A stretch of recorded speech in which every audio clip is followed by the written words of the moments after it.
December is begonnen, tijd voor bezinning, maar wij wachten al een week op een Limburgse overwinning. Maar goed, een derby dat is altijd een cadeau en daar verloor niemand, dus chapeau. Sinterklaas is bijna uitgerijmd. We gaan aan tafel met de heren Zayan, Graaf, Tol en Tal. Altijd goed voor een show, dit is Tafel Voetbal.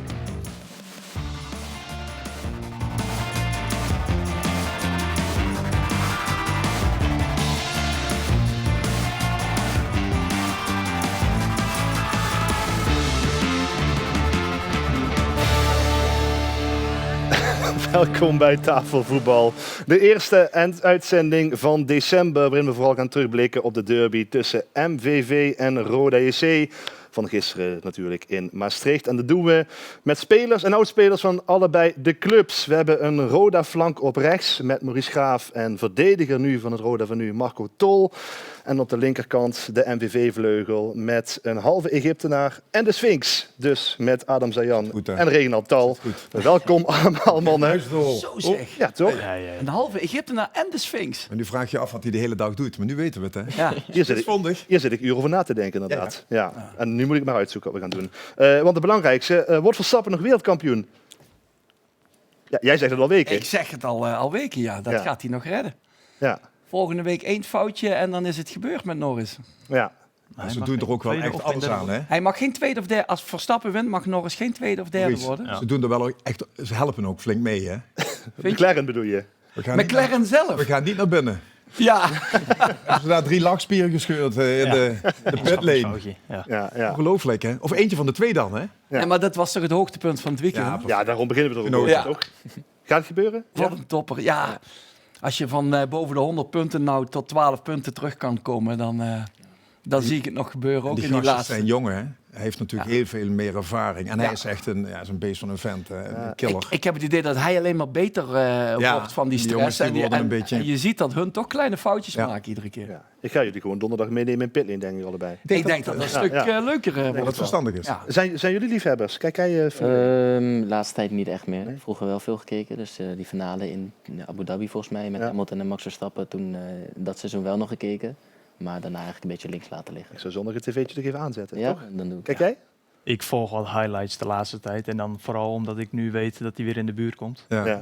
Dus dan wel ja, maar voorheen minder. Oké. Nou goed, we gaan het over het voetbal hebben. Daar zijn we hier voor. Ten slotte de derby tussen MVV en Roda. Die eindigde zoals hij begon, namelijk in 0-0. Is de Guurstad goed gevuld. Lekker weertje. Perfect moment voor een derby. Terwijl MVV de bal lang naar voren geeft. Braken profiteert. Hier kun je een grote kans voor MVV. Braken met het shot. Oei, Sven. Eerste opstootje. En dan moet scheidsrechter Nachtegaal daar helemaal tussen gaan staan. Gaan de spelers met elkaar in de haren vliegen. En dan geeft dit wel even aan hoe gespannen beide teams in deze wedstrijd zitten. Misverstand tussen Tol en Truichel. En in Truichel las op het moment dat de bal van dichtbij Hatings zich aangeschoten kreeg door Foubert. Eerste grote mogelijkheid voor Roda. Een scrimmage voor het doel van keeper Westerveld. Geen bal tussen de palen bij beide teams nog. En aan de linkerkant Verheijen door het 16 meter gebied in. Eerste bal tussen de palen. Eerste redding van Truichel. Kluiver gaat zitten. En Sunemeer voor de goal. Geen redding van Westerveld. In de Geurstad, in de levendige, leuke, maar dus ook nog doelpuntloze derby tussen MVV en Roda. Eén kopbal. Eén kopbal, zegt er inderdaad al. Maar, die kopbal voor jou nog? Ja, inderdaad. Ja, die blijft haken op dat kunstgras, dus die kwam niet aan. Die van Sven Braken die verkeerd raakt. Ja, die linksbuiten. Beter raakt dan... Hadden jullie meer verdiend of waren jullie tevreden met het punt? Hoe zie je dat? Ja, een beetje dubbel. Ik denk dat het belangrijk is dat je zo'n derby sowieso niet verliest. Maar ja, ik denk wel dat wij de meeste kansen hadden. Helemaal in de eerste helft. Ik denk als je hem maakt in de eerste helft, dat je met een heel ander gevoel die wedstrijd ingaat. In de tweede helft ingaat. Dus ja, een beetje dubbel gevoel. Maar waarom is het belangrijk dat je hem niet verliest? Omdat het een derby is, omdat je al weken wedstrijden verliest? Beide. Ik denk dat je sowieso elke wedstrijd niet wil verliezen. Maar ja, een derbygevoel, dat merkte je, dat heerst toch wel extra bij de supporters. Sven gaf een hele mooie speech voor de wedstrijd.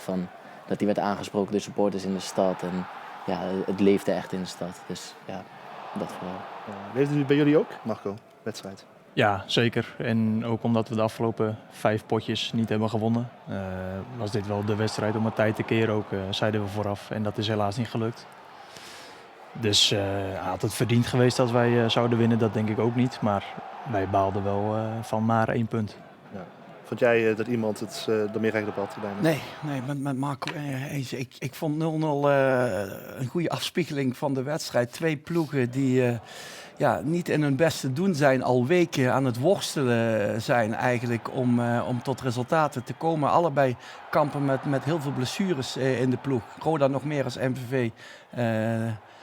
En dan zie je dat ze allebei spelen, voor mijn gevoel, om niet te verliezen en niet om te winnen. Wat ik mis is vooral in balbezit meer risico durven nemen. Loopacties, die echt doelgerichte loopacties. Het is allemaal safe. Bal in de voeten het liefst. En dan kijken of er aan de bal wat kan gebeuren. Maar groter zijn de kansen niet geweest als deze actie van Griffith. Nee, het vuurwerk zat er wel bij Vlagen op. De openingsfase, er zat lekker veel vuur in. Is dat nou functioneel of is dat ook vooral omdat je dat moet doen in een derby? Dat weet ik niet. Alle 2 niet, denk ik. Nee. Het zal wel toeval zijn. Zoveel Limburgers spelen daar aan beide kanten niet mee.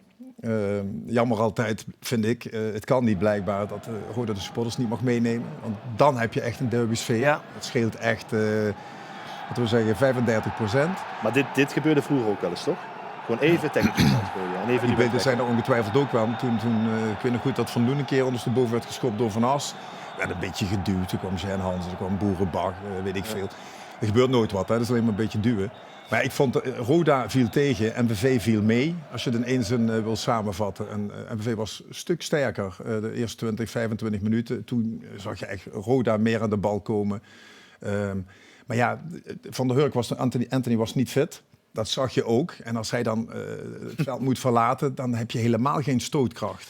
Nee, dat is eigenlijk jammer, want daar hadden ze wel eigenlijk op gerekend. En dan heb je nog 1 verschil. Als je als Roda nog Beerte en Zederhof kunt inbrengen, die ik ook niet schokkend positief vond invallen, maar daar verwacht je dan nog wat van. Dat zijn natuurlijk maar spelers bij met Roda ervaring. aanvallend gezien kampen heel veel jongens op dit moment met, vooral met zichzelf zijn ze bezig, want het loopt niet vanzelf. Ja, daar wil ik zo meteen nog even terugkomen op Roda. Maar eerst even misschien naar MVV.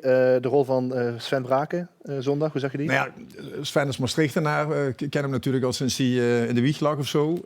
Die kijkt hier nou uit. Heeft ook het geluk dat er wat blessures zijn. Want Sven zit in de laatste loodjes van zijn carrière. En het viel mij reuze mee dat hij ook gewoon 90 minuten lang sleurde. Veel kopduels won. Daar zou ik als MVV veel meer gebruik van hebben gemaakt. Maar hij deed gewoon heel goed. Hij Was zijn beste wedstrijd van het seizoen, denk ja, ik, precies. of niet? Hij nam de voortrekkersrol, speelde hem ook helemaal uit. Kreeg op het laatst een beetje kramp. Of hij deed net alsof. Dat viel me trouwens wel op. Nee, deed Jij niet alsof. Jij ook niet. Maar 4 of 5 man bij MVV Kramp. met krampverschijnselen. Ja, ik ook.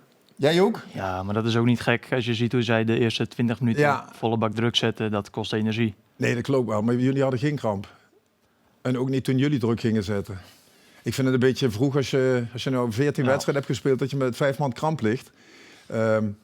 Maar goed, dat gebeurde. Nogmaals, we hadden het over Sven. Aanvoerder, Maastrichtenaar, 0-0. Had misschien 1 of 2 goede kansen waar die meer uit had kunnen halen. Maar ik was blij met zijn prestatie. Ben je hem veel tegengekomen? Wel hè, op zich Braken. Duel. Ja, hij was sterk in de duels inderdaad. Vooral met dat kunstgras, die trage ballen die nog een paar keer stuiteren. Voorspelbare stuiters dan ook. Die wist hij goed in te schatten en ons van zich af te houden. Dus dat deed hij goed als aanspoelpunt. En wat hij zegt, vooral kopduels is hij ook sterk. Die laat ik dan veel aan Joey Muller over, zoals je hier ziet. Ja. Verstandig. Dat hij een kop kleiner is als jou, is logisch. Ja, nee, omdat ik dan die ruimte erachter kan houden. Maar Joey zei tijdens de wedstrijd al van... het is wel lastig om een kopduel van hem te winnen. Ja. Het verbaasde mij, jij mag de achternaam uitspreken, Jairo, de linksback van Theo MVV. Die ik, Toch Theo Bulo, hè? Ja? lokale jongen, komt uit Heer, Maastricht. Ze staan helemaal vrij, halverwege in het veld. Ze krijgen de bal, hij dan in dit geval, hij krijgt de bal. En in plaats van dat hij 20 meter voor zich kijkt, dan staat dan een links hangende buiten aanspelen. En van daaraf gelijk die bal voor het doel gooien. Dat had ik veel meer willen zien. Dat gebeurt ook een paar keer aan de rechterkant. Want ja, goed, dan is Sven lastig. En dan hoeft ze niet allemaal in de kruising te kopen. Maar dan kun je in ieder geval van daaraf weer aansluiten. Voor de rest vond ik, in ieder geval de eerste helft was het aankijken waard. Ja, ik wil meteen met jou eigenlijk naar jou uitblinken, naar je speler van de week. Want we hebben Limburg zelf al, natuurlijk iedere week. We kunnen even laten zien hoe dat elftal er doorgaans uitziet. Althans, doorgaans hoe het elftal op dit moment eruit ziet. Iedere week wordt er gewisseld. U ziet de namen, u kent ze ongetwijfeld. Anders staan ze niet in dit team. Ben ik heel, maar ook echt heel benieuwd wat jij erin zet, Reginald. Laat ik eerst vertellen dat ik en Blankaart en Bouyamba had willen wisselen. Blankaart speelde heel lang heel goed. En de laatste 2 weken samen met De Klok maken ze er een potje van. Bij alle twee de tegen. Met een B, hè? De Blok. De Blok. Ja. Ik ben Hans Johan Klok, Derksen. Lars de Blok. Ja. Maar ja, dat zag er niet goed uit. En Bouyamba speelt niet. Dus heb ik al ruim voordat ik gebeld werd of geappt werd. Welke speler van de week? Nee, heb ik... Adam, Je komt heel geloofwaardig over. ik zal je wat vertellen. Oh, ja, dat doe je de hele uitzending. Nee, maar dat centrum, Bruggelmans, die jongen doet zijn best. Is heel laten we zeggen, druistig in zijn acties. Jammer voor hem dat hij uitviel. Maar ik vond het goed dat Finn Dikke, niet verkeerd zeggen, Dikke Ja. Finn Dikke, ja. daarin kwam. Hij speelde dan een goede pot. Ik vind hem veel meer timide hier als dat ik hem in het veld heb gezien. Want dan staat hij echt zijn mannetje, bravoer. Een beetje opletten met te veel Van Dijk flairtjes. Maar stevig, ook eens een bal de tribune inschoppen. Niks of nauwelijks iets weggegeven. En ik hou van 2 stevige centrale verdedigers die een mannetje staan. Kun je wel in je zak steken. Ja, hè? zeker. Dank je En wel. vanaf hier is het hoppakee. Dat is gelanceerd. Ik heb hem niet in het elftal van de week. Ja, kijk, dat valt me nou tegen, Marco. Juist omdat hij in de uitzending Had ik daar gezeten, had ik je wel maar gepakt. volgens mij komen we straks nog terug op beelden van hem, of niet met die bal. Ja, zeker. Zeker ja. Maar Die hebben we gezien, zeker of niet? ik wil een verrassing brengen. Ik breng Sven Simons van FC Eindhoven. Nooit van gehoord. Nee, jongen uit Roggel, 21 jaar, komt uit de PSV-jeugdopleiding, is middenvelder, box-to-box, heeft assists, heeft doelpunten, Oké. speelt helaas bij een ploeg die het ook heel moeilijk heeft op het moment. Maar ik vond het wel tijd om ook de andere Limburgse clubs er eens op te wijzen van hey, zijn contract loopt tot 30 juni. Deze gast is een aanwinst voor alle Limburgse clubs, sowieso in de KKD. Laat mij het dan zeggen. En een rode. Je moet een rode in het elftal Je hebben. hebt helemaal gelijk. Zo voetbalt hij ook. Dat is een winnaar. Die ook in de duels, Ja. ballen veroveren. Sven Simons uit Roggel, Ja. 21. En wie gaat eruit? Bretijn? Maakt er wat uit? Nee, maar ik heb Nee. Bretijn van Fortuna, omdat hij daar ook reserve stond. Nou, heb ik ook bij ons even rust gegeven. Goed zo. Dan zal hij vast nachten van wakker liggen, Philippe Bretijn. Maar Ja. goed, dat geheel terzijde. Even kijken naar het nieuwe elftal, hoe het dan op dit moment eruit ziet. Met dus plek op het binnenveld voor Sven Simons uit Roggel. En met Adam Zayan, die best goed bevriend is met Sammy Wijsa, toch? Ja, klopt. Ja. Samen met Sammy in de jeugd bij Roda gezeten. Ja. Hij echt definitief naar het eerste doorgeschoven. Ik af en toe meetrainen, wedstrijden onder 21. En toevallig vandaag nog gesproken. Dus, Ja. Die heeft een vrij gekke routine, hebben wij begrepen, wat hij doet voor wedstrijden. Jij weet waar het over gaat. Nee. Laten we even gaan kijken. Sammy Wijsa, wat hij doet voor een wedstrijd.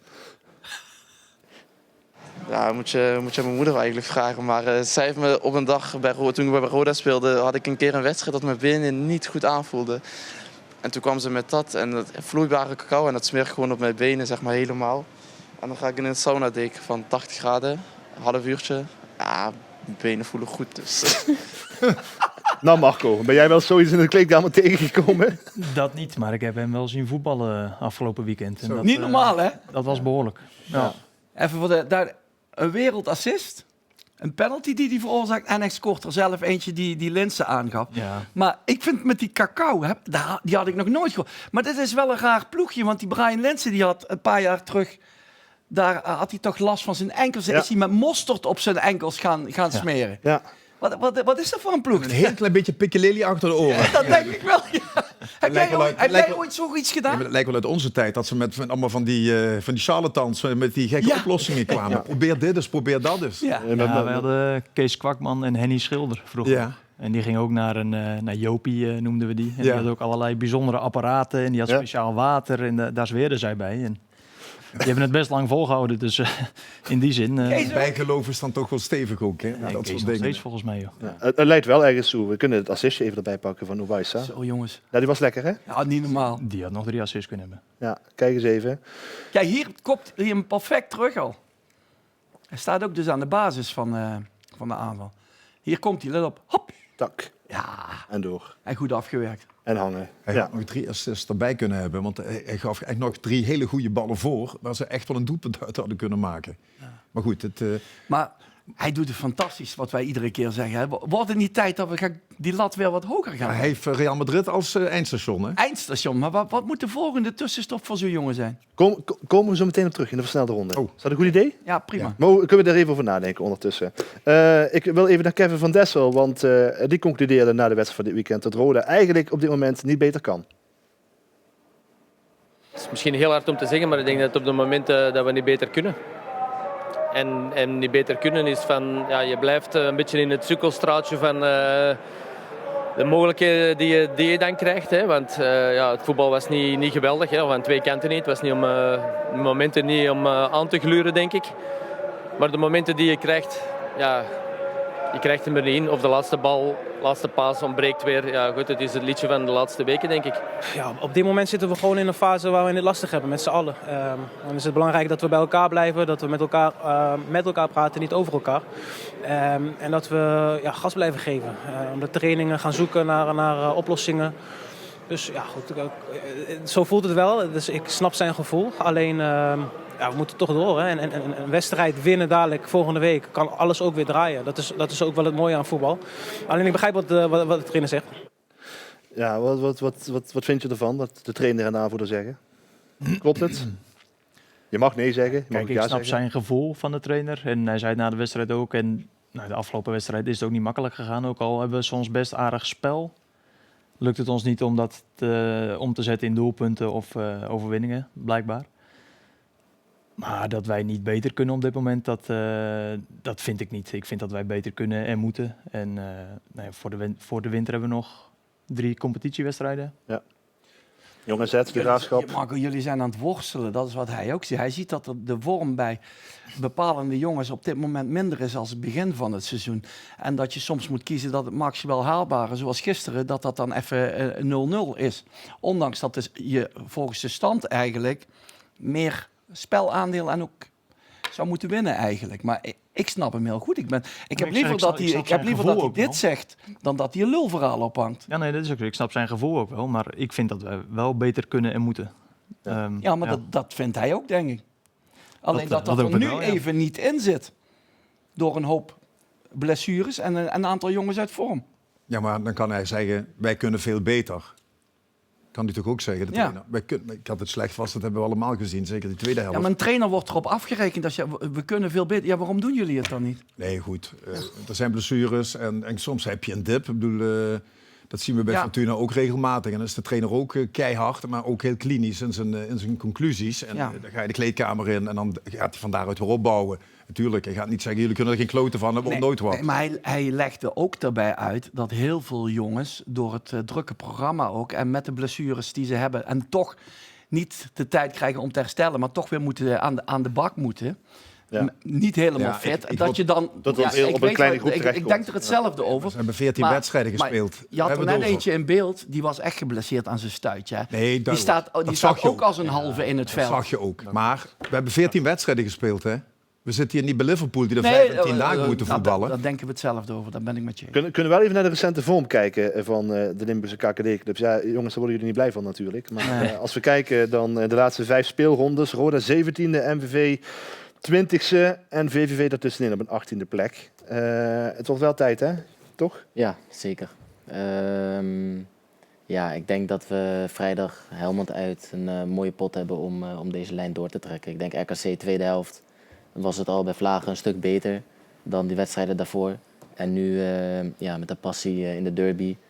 Ik denk, en ik heb ook wel het vertrouwen erin dat we binnen de groep ook wel echt het gevoel hebben dat het nu moet gaan gebeuren komende wedstrijden. Ja. En jij had met die uitslagen niks te maken, want jij hebt niet meegedaan. Dus jij moet er nu voor zorgen dat jij in dat centrum blijft staan. En je ook op de training laat doen gelden. Hij heeft die laatste wedstrijd ook meegedaan. Niet alle 5, toch? Ik heb RKC de tweede helft gespeeld inderdaad. Ja, maar niet alle 5. Het ging over de laatste 5 wedstrijden. Ja, klopt. Je bent hem even vrij en pleit ondertussen. Ja. Nee, niet vrij en pleit. Nee. Keuze van team van de week. Maar hij begint op te vallen. We zijn paas nog. Zijn paas, ja, komen ze meteen maar op ik terug. weet dat er anders wordt getraind op een training. Ik kom ook vaak kijken. Niet bij Roda, maar bij MVV kijk ik regelmatig. Er wordt anders getraind. als ik een keer het gevoel had dat ik niet in de basis zou staan, dan had mijn rivaal, of mijn semi-rivaal, die had een hele rare week. Ja, dat is niet En meer. ik zorgde er gewoon voor dat ik speelde. Dat is tegenwoordig niet meer. Je ziet geen gekke tackles. Mensen hebben ook geen scheenkaatsen of kappen aan op de training. Ook geen lange noppen. Dat is heel anders. Maar ik vind echt dat hij... Jij zit hier nu toevallig. Ja, nou ja, toevallig. Nee, maar Sam, jij hebt het toch ook gezien? Ja, zeker. Er stond wat flyer, je bent sterk in de lucht. Hoppakee, die vind ik er nog bij. Niks tot nadelen van Koolmans en Bruggelmans. Maar je moet gewoon ervan uitgaan. Ik wil gewoon spelen. En laat het ook maar zien, niet te braaf. Ja, weet je wat ik wil? Even naar de versnelde ronde. Jezus. Even snel door, lijkt me wel. Goed idee. We beginnen bij jou, Maurice, deze keer met die versnelde ronde. Sammy Owaisa, komend seizoen bij een top 3 club Ja, in Nederland. absoluut. Ja, toch? Rotterdam. Fantastische ontwikkeling. Rotterdam opletten. Hij komt naar Rotterdam, horen we net. AS Roma of Snackbar Roma? Snackbar Roma. Oké, komen we zo nog wel op terug. Insider joke. Ja, op een vrije dag, Adam, de sauna of school? Sauna. Oh, dat zou ik ook zeggen, waarschijnlijk. Verdient Ajax punten in mindering? Non-topic. Zo. Ja, daar moet je geen aandacht aan spenderen. Supporters doen er alles aan daar om niet te verliezen. Gast, laat het gaan. Oké. Het is een kwestie van tijd tot Dien Zandbergen gaat scoren? Kwestie van geduld, bedoel je? Ja, als we geduld hebben. Ik gun het die jongen wel. Hij werkt er hard voor. Ja. Heel goed. Wie is jouw favoriete Volendamse artiest? Jan Dulles. Jan Dulles, oké. Mo Salah, mede-Egyptenaar, op de bank, kan dat? Ja. Nu wel? Ja. Oké. En Magisch Maastricht of Tialf? Ja, maar Magisch Maastricht. Was bij de opening één groot succes. Geen Dat dweilorkest, verbaast me niet. Nee. Snackbar Roma? En dat is mijn oude werkgever. Ja. En mijn favoriete snackbar daarvoor al. Ja. Jij bent tussendoor nog even in Portugal geweest, tussen de snackbar en Roda in ook. Hoe was dat eigenlijk, om daar te voetballen? Om te leven, om te beginnen heel fijn. Ja. Ik heb geen windjas nodig gehad het hele jaar. Om te voetballen, het spelletje daar is wat trager, wat meer overtredingen, wat volwassener, veel minder doelpunten. Als je de topscorer opzoekt van afgelopen seizoen, dan heeft hij er geloof ik 15 of zo. Ja. Van de competitie. Van de competitie. Zo. Dus in die zin is het genieten, het voetballende wat minder, maar je wordt er wel wat volwassener van. Ja. We hebben net de lof van Pet Verheenald gezien. Jij bent ook wel fan van Marco, toch? Ja, ik vind hem een hele, in balbezit een hele goede voetballer. Met een fantastische paas. In tegenstelling tot een andere oud-verdediger hier aan tafel. Die had niet zo'n paas. Al kijk eens heel even regionaal naar je deze beter bal. Kijk deze bal. Ja, dat is een assist met een In uitroepteken. mijn tijd kwamen die op tv als ik zo'n bal gaf. Ja, daarom konden we ze niet vinden. Dit is het mooiste shot eigenlijk, hè, dit, toch? Ja, mooi bal. Ja. Heb je deze zelf nog vaker teruggekeken? Ik vind bij heb hem hem dat hij vaker af en toe, maar dat zal altijd aan hem kleven, denk ik. Dat hij af en toe verdedigend iets, wat jij hem een compliment gaf, dat hij iets robuuster mag optreden. Hè? Iets meer nog van zichzelf in de... Laat mij even als oud subtop verdediger iets van zeggen. Ik vind dat het centrum, ik weet niet met wie je nu speelt, en met die andere gozer, Vos. er was te weinig communicatie. Bij een tegendoelpunt zie ik altijd iemand naar de ander kijken, te veel corners tegengekregen, stilstaande situatie. Ik vind echt dat jullie vanuit het centrum arroganter, steviger, Italiaans mogen verdedigen. Ja. En dat jullie fijn kunnen voetballen, dat vind ik prima. Die linksback en rechtsbackjes tegenwoordig ook. Allemaal maar lekker voetballen naar voren. En als er een tegendoelpunt is, zie je ze allemaal naar elkaar kijken van verrek, had ik dat niet moeten zijn. Dus jullie mogen wel wat steviger samen dat centrum sluiten. Dat vind ik. Ja, helemaal. Te veel tegendoelpunten. Corners ben ik ook met je eens. Ja. We hebben 3 keer op een rij een corner tegen gehad en dat waren fatale tegendoelpunten achteraf. Het lijkt wel of ze beter getrapt worden of zo. Maar kijk, als je naar Arsenal kijkt, die trainen er iedere dag een uur op, zo te zien. Die komen van achter naar voren gelopen. Dat is moeilijk als die bal perfect valt. Maar ja, je zegt het zelf. En dan mag je meer van jezelf en ook van je ploeggenoten eisen. Ja, absoluut. Hè? Meedogenloos. Ja. Maar je scoort doorgaans wel. Je bent een paar keer erbij geweest de laatste weken, toch? Forceer dit? Tegen Dordrecht had ik er eentje moeten scoren, vond ik. Afgelopen wedstrijd op dat kunstgras, achteruitlopend een kopbal. Ja, je ziet hem hier, die komt niet echt... Nee. Hij komt niet echt in de problemen, die keeper. Deze Dit is tegen Dordrecht. Ja. Ja, vooral de volgende kans moet erin, vind ik. Waar je op daar Ik ga ervan uit dat er hierna nog eentje komt. Zeker. Ja, eerst ook Ja. eerst in deze Tegen kijken. aanloop. Dan lopen Iman en ik een beetje naast elkaar. Deze. Ja. Ja, die raak ik niet goed. Die had erin gemoeten, vind ik. Ja. En hier krijg ik hem langs de keeper en dan staat er nog eentje op de lijn. Ja. Zullen we eens naar wat doelpuntjes gaan kijken ondertussen? Want deze zaten bijna, maar op een hele hoop velden is gescoord deze week. Tijd voor de amateurs. Ah, Hey. kijk. Verdekte Brugge. Zo, daar komt het weer. Veel inzendingen en we beginnen met RKUWC tegen Bunde. Dit is een fraaie van Tom Boten namens de gasten in de Verre Hoek. Dan door direct naar het Heuveland. Daar is Selen Klaas namens Veilen de vliegende doelpuntenmaker. Ja, WK 74 Nederland-Brazilië. Dan weer het jeugdvoetbal. Darko van Alphen scoort van grote afstand namens MBC 13 tegen Conventus 0-3. Oh, die tellen we gewoon. Mooie shirt trouwens. En dan zijn dit niet de Ajax-vrouwen, maar die van Leverooy. Sildra Zwambach. Dus het eindstation tikt goed binnen. En dat is natuurlijk het juichen waard. Veel doelpunten gekregen deze week. Zoveel dat we de helft in de verlenging gaan laten zien zometeen. Maar heb je nou ook mooie beelden voor volgende week? Stuur ze dan in naar tafelvoetbal@l1.nl. En we brengen ze samen met Mone Movies op de zender. Hoe lang hebben we nog? Nog een minuutje ongeveer. Laten we even kijken naar het spoorboekje van wat er komende week allemaal komen gaat aan wedstrijden. Roda tegen Jong AZ op vrijdagavond. RKC VVV. En jij zei het al, Adam. Helmond Sport is tegenstander van MVV. Dat wordt een 3-punter, zei je net, toch? Ja. Ja. Ja. Mag best wel wat gezegd worden. Ja, zeker. Ja.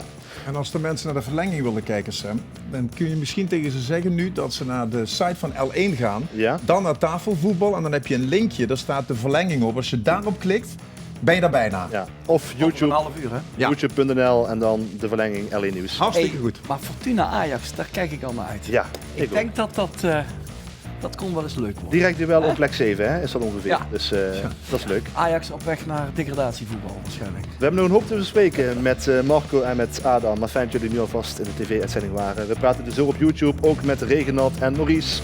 Volgende week is tafelvoetbal er weer op L1 TV. Dan met een mystery guest. U ziet vanzelf wel wie dat wordt. Graag tot dan. Oh, kom er eens kijken. De Sint heeft goede zin. Dit is de verlenging. Dit is het begin van de verlenging van tafelvoetbal. Met Adam Zayan, met Marco Tol, met Reginald Tal en met Maurice Graaf. Welkom allemaal mannen. Jullie kijken een beetje verschrikt. Ja, als je niet ophoudt met dat rijmen, dan is de verlenging heel Het is kort. toch Sinterklaasweek? Is toch maar leuk? Jong de auto met z'n dit allen. is wel echt zo goed. Ja, dankjewel. Ik ben blij dat jullie er zijn. Ik hoop dat het wederzijds is. Ik ga me gewoon even tot Adam richten. Verstandig. Ja, toch? Misschien wel. Ja. Jouw goede voorbeeld. Wie is dat? Nou, dat Ja, is makkelijk in dit geval. Nou, Sorry. In het interview zei ik Van Dijk, dus dan blijf ik daarbij. ja. Ja. Waarom is dat jouw voorbeeld? Ja, ik wil gewoon zoveel jaren op het hoogste niveau kunnen spelen. Aanvoerder Nederlands elftal. Groot, sterk. Uitstraling, leiderschap, coaching. Ik gaf daar ook aan in dat interview van... je ziet een paar beelden op YouTube, zeg maar, dat hij ook echt zijn teamgenoten om zich heen zet. Ja, ik denk dat je daar wel heel veel van kan leren. Ja. Kijk je daar dan ook veel naar? Of hoe moet je het zien? Ja, de laatste tijd wel wat minder, moet ik eerlijk zeggen. Maar vroeger keek ik daar wel heel veel naar, ja. Ja. Wel een beetje geschrokken van die handsbal dan afgelopen week? Ja, dat was niet best. Het was ook wel goeie jammer dat precies dat interview online kwam 3 dagen na die wedstrijd volgens mij. Of 2 dagen na die wedstrijd, dus dat was niet best. Of Ja. 2 dagen voor die wedstrijd, sorry. Ja. Dat was niet best. Ja. Nee, wel een mooi voorbeeld. Wat is jouw route eigenlijk geweest naar waar je nu bent? Zo, ik kom uit Utrecht, dus daar bij een amateurclub begonnen, Zwaluw Utrecht. Daarna naar FC Utrecht, van de onder 12 tot de onder 16, als ik het goed zeg. Toen kwam de coronaperiode. Zei ik net ook al tegen Maurice, kon ik ervoor kiezen om nog naar wat lagere profclubs te gaan. Maar om 2 uur in de trein te zitten, om op 1,5 meter te trainen en zo, ja, daar heb ik samen met mijn moeder de keuze gemaakt om dat niet te doen. Dus ben ik bij Hercules terechtgekomen. Ook in Utrecht, hè? Ja, ook in Utrecht inderdaad. Dus gewoon op de fiets was dat te doen. Vanuit Hercules naar Alphense Boys, dus toch weer een stap omhoog naar een betere amateurclub. Vanuit daar naar Roda. Daar 1,5 jaar, 2 jaar gezeten in de jeugd. Ja, en geen kansen gekregen bij het eerste helaas. Of niet genoeg. En ja, het pakte niet uit zoals ik wilde. Ja, en toen een stap naar België gemaakt. Tot aan het vorig seizoen. En toen ging de club failliet. En toen nu bij MVV. Ja. En ben je gelukkig bij MVV? Ja, op dit moment wel. Ook in Maastricht? Ja, zeker. Ja. Voor wel tijd voor een contract misschien toch, Reginald? Ja, ik dacht, er komt een bruggetje inderdaad. Wanneer loop je contract af? Maar hij heeft nog geen contract. Nou ja, hij heeft gisteren fatsoenlijk gevoetbald. En als hij dat doorzet, dan komt hij zeker een aanmerking voor een contract. Ja. Ik zie geen reden waarom niet. Geld. Dat is de Nou, reden dat hij nog geen contract heeft, denk ik. Hij zal ook wel klein willen. Maar ja, een contract kan ook voor volgend jaar zijn. Hè? Ja. Dat hoeft het probleem niet te zijn. Maar op die leeftijd, ik zie daar wel nog potentie. En laat hem nog maar eens een paar weken zich bewijzen. Dan hebben we de winterstop en dan... Ja. En als je geen zaakwaarnemer hebt, hier, de firma List en Bedrog, die sluit ook deals. Dat maakt ons niks uit. Bij MVV zien ze ons graag komen. Zien ze ons graag komen. Ja, we kunnen even telefoonnummers uitwisselen zo meteen. Ja. Zijn jullie al aan het praten? Heeft Ronnie van Geneuten zich al gemeld? Toevallig vandaag, ja. Oké, dat is een goed teken. lijkt me. Ja, zeker. Ja. Hoe gelukkig ben jij in Zuid-Limburg eigenlijk? Ja, heel gelukkig. Mijn vriendin zei het laatst ook. Ik ben super blij dat we hier zijn. En ja, mooie omgeving, leuke mensen, overwegend. Klein voorbehoud. Ja. Nee, maar we hebben het hartstikke fijn, dus nee, dat is goed. Ja, en je bent ondertussen nog aan het studeren, toch? Ja, ik zit in het 3e jaar van een 4-jarige bachelor. Ik vertelde net vooraf al dat ik eigenlijk spijt ervan heb dat ik niet eerder weer ben begonnen. Want ik heb van 1 tussenjaar heb ik er 6 gemaakt. Ah. Maar nee, we zijn weer begonnen. Ja. En hoe is dat om dat te combineren? Is dat lastig? Nee, voetballers hebben heel veel vrije tijd. Dus voor mij is het geen probleem om dat te combineren tot nu toe. Nee. Jij bent ook naar het studeren, toch? Ja, klopt. Ik zit in Heerlen op Hogeschool Zuid. En daar volg ik ook een bachelor, Facility Management. En daar zit ik nu in mijn 2e jaar. Ja, jij kent het natuurlijk, hè? Hoe het gaat om te werken zelfs en te voetballen. Ja. Of ja, 2 keer te werken dan, beter gezegd. Nee, goed. Dus je stond te hobby op het voetbalveld, toch? Voor mij was het zo dat MAVO Atheneum met 21 gaan werken. 'S Avonds opleidingen afgemaakt enzovoort. Nou, de carrière kun je nakijken op LinkedIn. Zeer indrukwekkend. Het kwam met name ook... mijn vader voetbalde ook bij MVV. Ja. Nog een ander stadion waar MVV misschien een nieuw stadion wil gaan bouwen. En die valt op de Oude Maasbrug met een zekere Keulen, de roeie Keulen. Valt hij van de fiets af op zijn knie. Niet gedronken. En dat was in de jaren 60. Nou ja, dan had je een meniscus kapot, weet ik veel wat. Dan had je 2 van die ritsluitingen. Nou, lang verhaal kort, gegeven moment krijgt hij natuurlijk een zoon. Heeft er 2. En het enige wat mijn vader altijd zei, school afmaken. En dat werd ook, in onze tijd werd niet heel erg veel betaald. Ik zat een beetje ertussenin. Hij heeft nog kunnen profiteren. Ik hoefde niet te profiteren. Ik heb altijd en daarnaast gewerkt en 's avonds een beetje school gedaan. Ja. En dat is wat jij zegt, Marco. Kijk, 1, je moet de hersens hebben. En 2, je moet ook de wil hebben. Hersens alleen is niet genoeg. Dus en je hebt zoveel tijd over. En aangezien ik ADHD waarschijnlijk heb, in een hoge mate, ik vond het heel fijn om 's morgens om 7:30 te gaan werken. Dan naar de training te haasten en dan 1 of 2 keer in de week naar school te gaan. Ja, dan bleef ik in een bepaald ritme. En dat is, Toch zie je nou de meeste voetballers, hè, dat die zijn blij als ze voetballer zijn geworden. En rond 25 komt langzaam dat besef, wat na mijn carrière. Ik praat nou ook over mezelf, dat had ik zelf ook. Ik had wel HAVO-MEO gedaan, maar ik had wel rond 25, wat ga ik erna doen? En toen kregen wij in de Eredivisie, was toen die managementspelletjes, dat voor het eerst bekende mensen hun eigen team gingen samenstellen.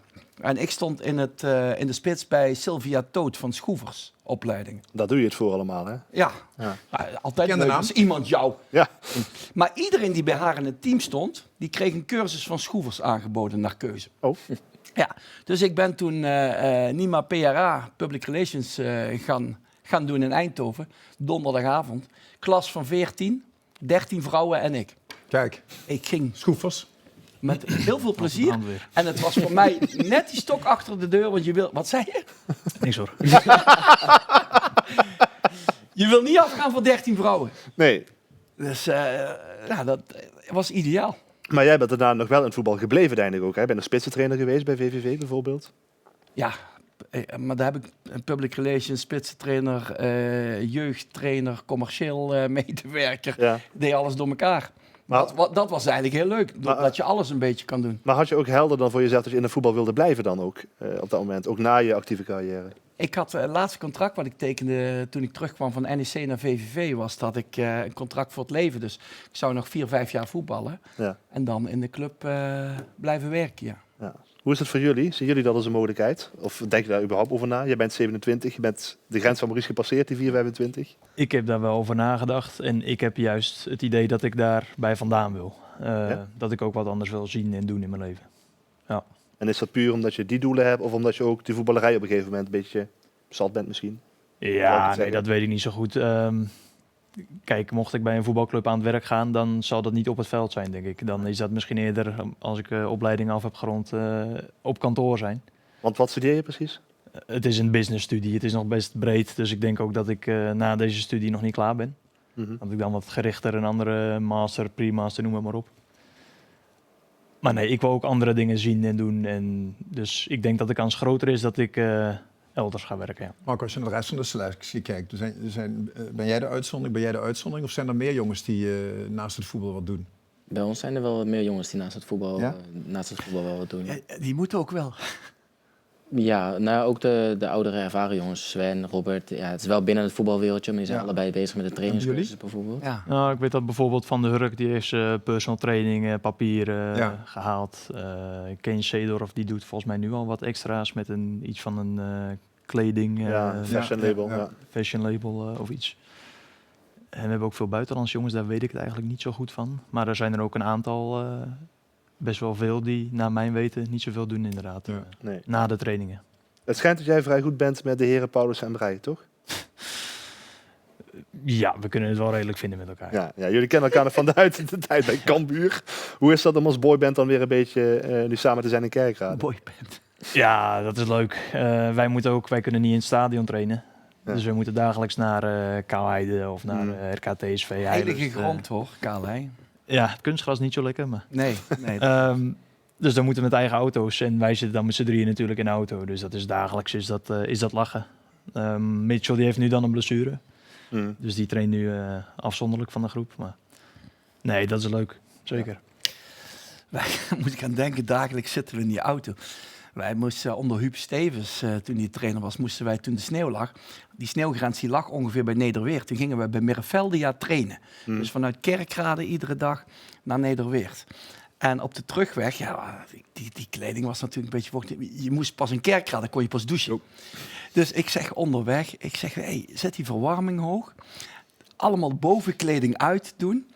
En dan Huub Stevens inhalen in de auto. Dus Johan de Kok, Luipers, Babagida en ik in de auto. De bovenkleding uit. Verwarming stond heel hoog. En toen Stevens bij, dan reed je hem voorbij. Stevens. Voordat we terug in Kerkrade waren, hadden er al mensen naar het stadion gebeld. Die Roda-spelers zitten naakt in de auto. Ja, gebeurt er nog veel gebeurt er bij jullie ook nog wel, dit soort grappige rollen? Nou, niet zo erg, ja, niet zo ver. Maar er worden af en toe wel wat grapjes uitgehaald bij elkaar. Ja. Wie is goed bij jullie in de kleedkamer? Ja, Sven. Sven is wel de lolbrok in de kleedkamer. Ja, en wat doet hij dan? Is dat flauwe humor? Kun je daar iets over zeggen? Of mag dat niet? Kleding verstoppen, laat ik dat voorbeeld geven. Ja. Dus ben je opeens je shirt kwijt. Of Red Hot in de onderbroek? Is die al doorgedrongen? Die heb ik nog niet gezien. Nee. Ik geloof dat het tegenwoordig wel ietsje zachter is dan... Hans Visser die plakte aan mij, kwam altijd met mijn kostuum van het werk af, plakte hij mijn mocassins met krachtlijm aan de... Vervolgens ging hij zijn schoenen poetsen. En ik zeg, Hans, wat denk je er zelf van? Maar jij hebt het over dat autorijden. Wij trainden een ijs in de voorbereiding. En hadden we van die Fiat Uno'tjes en dat soort dingetjes, en ritmootjes, van die fijne leaseautootjes. Ja, dat is ook tegenwoordig ook niet meer, geloof ik. Dus ik rij op de autoweg, klein stukje naar IJsden. En Visser rijdt alleen voor ons. En ik zeg tegen Van As, zie ik dat nou goed? Zit hij aan de rechterkant? Maar links zit niemand. 120 in het rijden. Dus links zit niemand. En we gaan er langs rijden. Zien we die gek? Inderdaad. Aan de rechterkant in de auto's. Hans die komt uit Heilo aan die kant. Hè? Daar doe ik altijd. Dus ik altijd een beetje lang in de auto. Dan ga ik gekke dingen doen. Dus hij zat zo met zijn... Ja. Kun je het voorstellen? En Hans is normaal heel serieus en ingetogen. Maar jij triggerde mij even met dat verhaaltje. Ja. Er gebeurden wel rare dingen toen, ja. Ingetogen zeg je. Misschien is Mo Iataren wel tegenovergestelde van ingetogen. Sterker nog, hij was vrij uitgesproken na afloop van de wedstrijd van Fortuna tegen Heracles dit weekend. Voetbalwereld, iedereen, het is gewoon hard. Iedereen zijn eigen BV. Ja. En die jongens die op de bank zitten, die Misschien gaat het door hun hoofd heen van als we 1 bal krijgen, dan schieten we meteen, denken we niet meer na. Zo werkt het niet in het voetbal. Ja. Hij was vrij boos. Hè? Het ging er ook om dat iemand een bal voor zijn voet had weggenomen die hij liever had willen hebben, toch? Ik vond het eigenlijk heel positief om dit zo van hem te horen. Normaal, ik kende hem vooral als... Ik denk alleen aan mezelf, aan mijn eigen spel, mijn eigen toekomst. Beetje de beeldvorming, ja, inderdaad. En nou gaat het dan natuurlijk ook dat iemand hem die schietpositie verkloot heeft. Maar zoals hij praatte, het was in het belang van het team. Elkaars sterke punten gebruiken. En als hij die bal op de 16 meter, rond de 16 meter heeft... Ja, er is niemand beter bij Fortuna dan die bal op goal te jassen dan Mo Ihataren. Dus ik vond het eigenlijk heel volwassen wat hij vertelde. Geen flatterende foto trouwens. Kan die weg? Nee. Voor die jongen. Is misschien de steekplaats flatterender? Heel klein bierbuikje nog. Want ik vond het overdreven, Maurice. Ik vind dat je in het veld gelijk tegen zo'n gozer kunt zeggen... Godverdomme, blijf van die bal af. Dat kan tegenwoordig Maar niet dat ga je niet meer voor de kamer nog een keer herhalen. Dat kun je Volgens mij zei hij tijdens de wedstrijd ook al. Ja, In maar dat het vind ik ook veld. prima. Wel Maar blijken, ja. ja, maar dat is ook prima dat je dat in het veld doet. Maar niet na de wedstrijd nog een keer uitgebreid terugkomen. Blijkbaar is dit, denk ik dan, dit onderwerp al eerder... Ja, dat sluimert, dat zie je aan hem. Hij stoort zich daaraan. Ja. Dat doe je door de week. Dat regel je door de week toch gewoon. Ik vond het dus goed dat hij teambelang...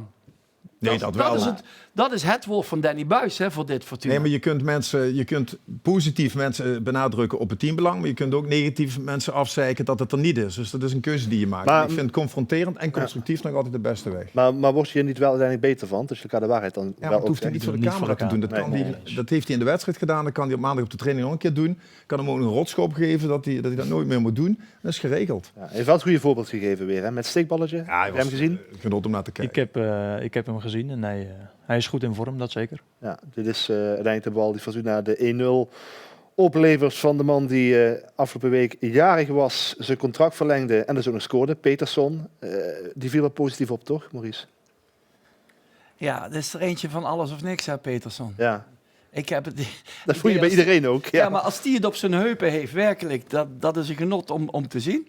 Maar ja, dat is 1 in de 4 wedstrijden, denk ik. Ja. Ik vond Ihataren vooral heel erg genieten van het spelletje. Hij had goede zinnen, maakte grapjes, hij was relaxed, hij keek om zich heen, hij dolde wat.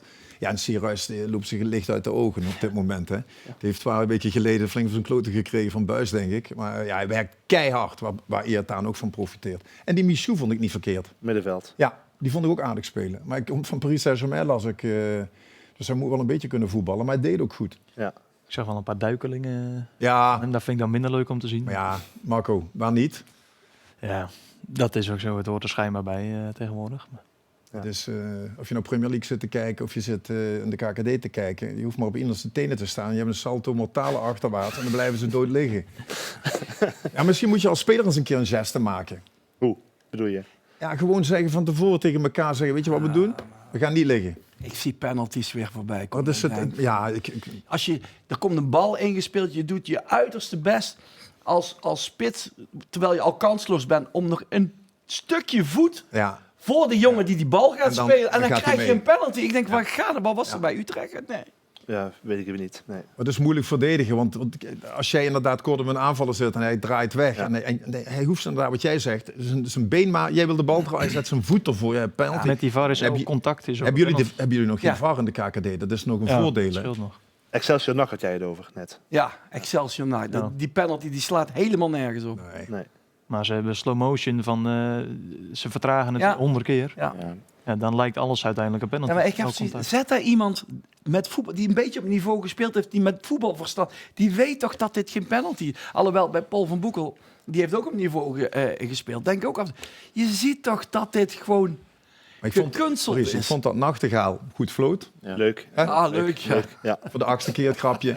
Heb je Henskens zien fluiten? Die floot Fortuna was niet best, hè? Nee. Volgens mij krijgt hij een bonus als hij 100 keer op dat fluitje blaast. Dat is een record, toch? Ja. Ongelooflijk. Record aantal overtredingen dit seizoen. Tegen de 40. Nee, hij floot.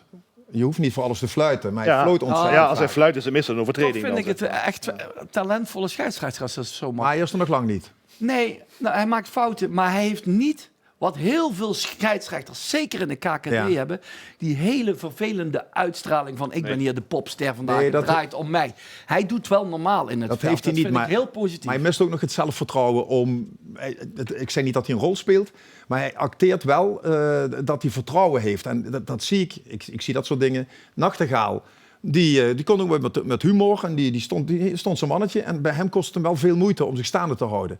Hij moet gewoon zichzelf zijn. En gewoon fluiten vanuit het gevoel ook vaker. Hij moet met jou een keer afspreken. Nee, maar niet een zijst in je achterhoofd de hele tijd denken van... ik moet nu fluiten, nu moet ik hier zijn, nu moet ik niet naar de diagonaal lopen. Wat een gelul allemaal. Hebben voetballers favoriete scheidsrechters eigenlijk? Heb jij er iemand waarvan je zegt, nou, daar word ik blij van, of juist niet? Nee, niet per se. Je bent op YouTube, hè, dus opletten wat je zegt. Hè. Er kijken 4 mensen, je kunt zeggen wat je wil hier. Nee, valt wel mee. Ik kan niet iemand zo nu 1, 2, 3 opnoemen. Nee, dat op zich gunstig, misschien dan. Maar dat was... Het lijkt altijd om Maurice zegt het ook vaker. Ze komen met koffertjes, ze zijn met 5, 6 man, aftershave, een clubkostuumetje aan. Dat ik denk. Het gaat niet om de scheidsrechter. Jullie zijn echt liefhebbers met z'n tweeën, hè? Nu komen wij weer. Nee, maar Sam, luister nou. Of het nou Luintje was, die was goed of slecht. Die had een hekel aan je of niet. Vaak kreeg je al een gele kaart aan de spelerstunnel. Je had Dick Jol, je had Van der Ende. Man of the match. Nee, maar je had echt karakterscheidsrechters. En sommige mag even centraal. Hoebe uit Limburg. En sommigen die stonden gewoon vanuit de middencirkel te fluiten. Ging prima hoor. Ja. Maar je had je wel respect voor die gasten. Ja. Die hadden uitstraling. Die Luigen werd nog een paar keer man of the match bij Volendam. Ja, Luintje. Toen hadden ze zo'n slecht seizoen en dan wisten ze het niet. En dan zeiden ze van Luigen, gaven ze die een dinerbon. Je weet toch, die zeiden tegen mij, je weet wat ik ga zagen. Ik had een keer gezegd, slechts scheidsrechter in de Voetbal International, zwart toen nog. Slechts scheidsrechter had ons net gefloten. Dus Roelof Luintje, nou dat heb ik toen geweten. Iedere keer als hij me floot had ik een gele kaart. Ik kon doen wat ik wilde. En toen zei ik inderdaad, geef hem maar gelijk in de spelerstunnel. Dat hebben we het gehad joh, maakt mij het uit. Maar karakters, heb je nog veel karakters in de scheidsrechterwereld? Nijhuis. Nijhuis. Ik vond het over het algemeen fijn met Nijhuis. Kijk, hij fluit niet vaak en soms irriteert hij, maar als je wat tegen hem zegt, dan maakt hij een grapje terug. Of hij scheldt hij zelf, scheldt hij verrot. Nou ja, wat Nijhuis... Die geeft niet gelijk een gele kaart. Nee, precies. Dat vind ik wel fijn. Nee, precies. Maar ik ben het helemaal met je eens. Alleen, ik vind wel, overtreding is overtreding. Ja, nee, tuurlijk. Die moet je fluiten. Soms irriteer je eraan, dat is ook zo. En nou zie ik verdedigers in de kopduels, die lange ballen, in de rug van die aanvallers klimmen en gewoon vette overtredingen maken. En onder het mom van we moeten ruiger en brutaler voetballen, laten ze doorgaan. Maar als een aanvaller hetzelfde doet als hij op goal gaat koppen, dan is het absoluut vrije trap tegen. Ik denk, ik vind dat de spelers collegiaal met elkaar zouden moeten omgaan. En dat je gewoon zegt, jongens, we gaan gewoon een beetje mannelijker spelen. We gaan niet voor iedere scheet op de grond liggen. Ja. Dat zou fijn zijn. Alleen... Dat is niet meer. Nee, je wisselt 5 keer van selectie op een seizoen. Dan zijn de spelers weer vertrokken, heb je weer 11 nieuwe. En dan, ik mis ze wel, maar dat is niet anders. Ik merk het. Ik ga je even onderbreken toch, ook al ben je de gespreksleider. We gaan naar de amateurs, deel 2. Zo. De amateur. Ja, de amateur zeg je net. De amateur. Zo, daar komt het weer. En weer beginnen we in Ulestraten. RKUWC tegen Bunde en de thuisploeg scoort via Liam Heuse. Doelpunt dus voor RKUWC achter die paal. Dan naar misschien wel het meest zuidelijkste voetbalveld van Nederland. Waar IJsde een tiki-taka aanval op de mat legt. En dan komt die bal uiteindelijk bij Raoul van Lijf. En die rond beheerst af tegen Sporting Heerlen. Dan STC 2000 onder 16 tegen Groene Ster onder 16. Awad Guli, fraaie actie in huis. Talentje uit Heerlerheide scoort voor Groene Ster. En we sluiten ook af in Ulestraten RKUWC tegen Scharren. En Mitch Diederen is de doelpuntenmaker. We kregen ontzettend veel doelpunten binnen deze week. En daar zijn we heel erg blij mee. Dus blijf ze insturen. Ik krijg nog weinig tackles. Ja, ik wou zeggen, tackles mag ook. Hè. Tackles, kantine, taferelen, reddingen. Scheidsrechters gaat het veel over, mag ook.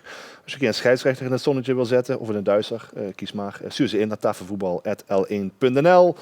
En we brengen ze met Mone Movies in de uitzending of in de verlenging in dit geval. Moeten we nog over de doelpunten in potentie van VVV hebben? De doelpunten in potentie? Ja, 3 keer woordwaarde.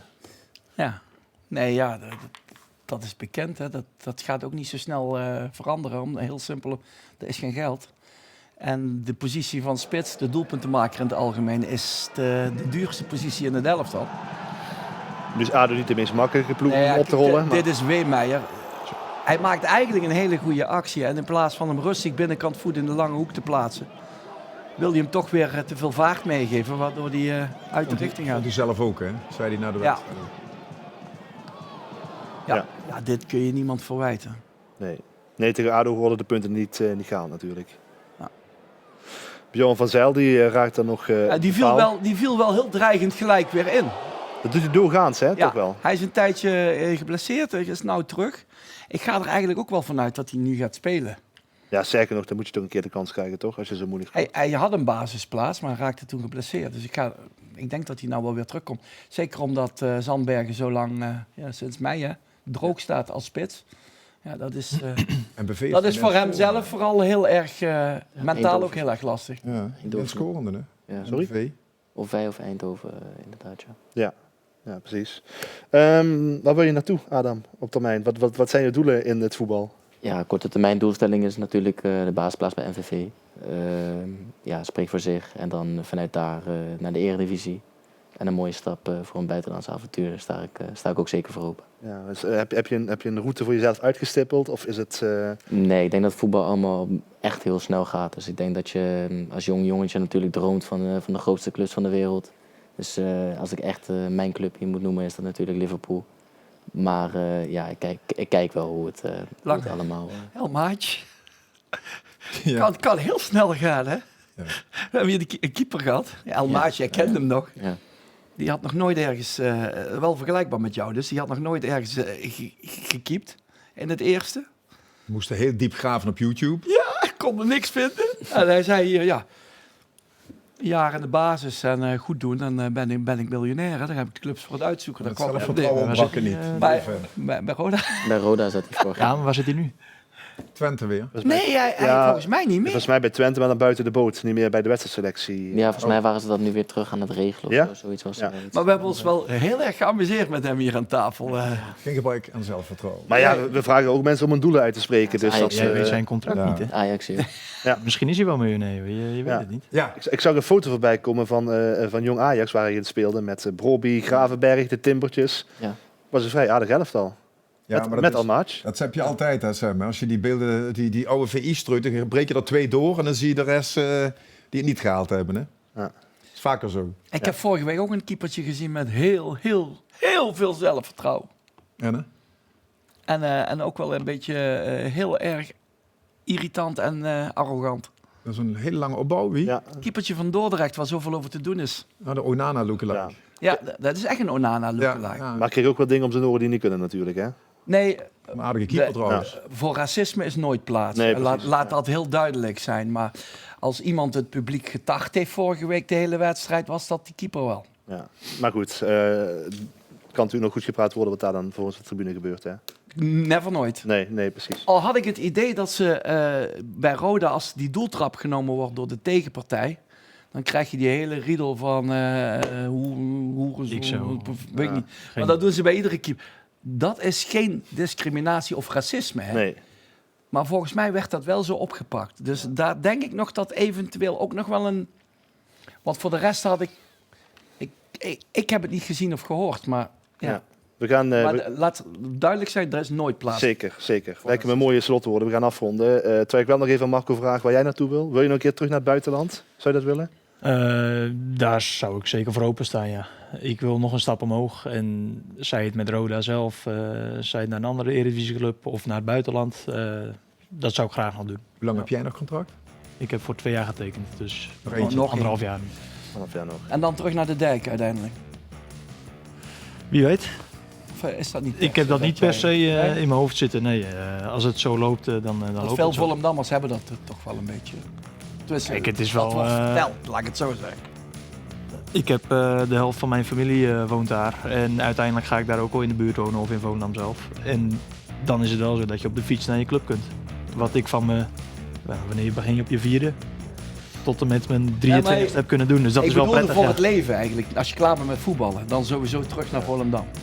Die kans is wel het grootst, denk ik. Dat jaartje Portugal even wel doen twijfelen, moet ik zeggen. Maar... We moeten, ik moet je gaan onderbreken. We moeten echt gaan afronden. Ja, nu moeten we afronden. Ja, we moeten opleiding echt afronden. afmaken. Hè? Zeker, opleiding afmaken en dan maar kijken. Dankjewel Reginald, dankjewel Maurice, dankjewel Marco en dankjewel Adam. Dit was Tafel Voetbal. Tot volgende week.